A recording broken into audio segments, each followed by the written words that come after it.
नशा में बाड़ा तू त ढोलक आज जीते जी हमारा मुआई बहका सैया गड़िया धीरे चलाबा गढ़हा तू दई बाचा के रात में जब घर पार ले जाइबा सैया गड़िया धीरे चलाबा गढ़हा तू दई बाचा के रात में जब घर पार ले जाइबा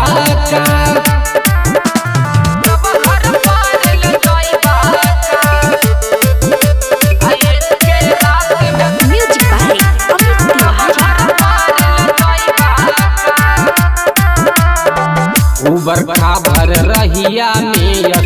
लेटर दे हो झार जी हौरन भी दबाबो हो नहीं सीधे कर दे हो पार जी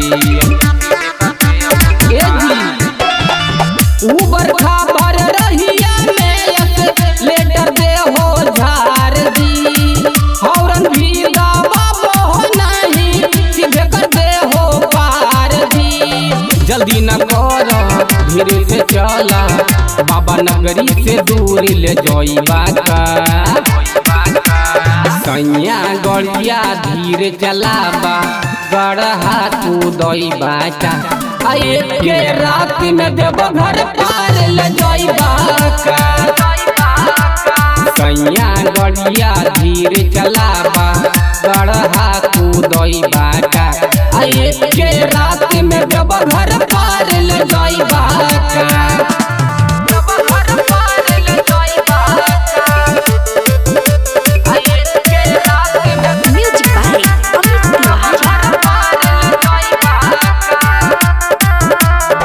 थोड़ा दूर बचल है बाबा नगरिया कर रफ्तार कम जी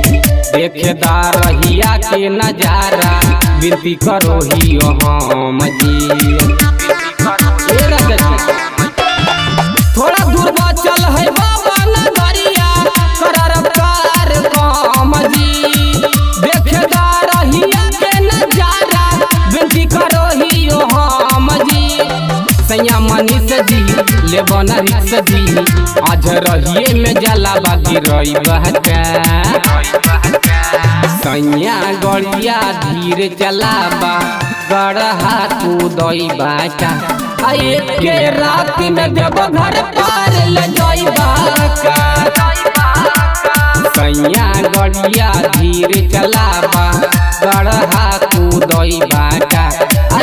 के रात में जब घर पार ले जाइबा।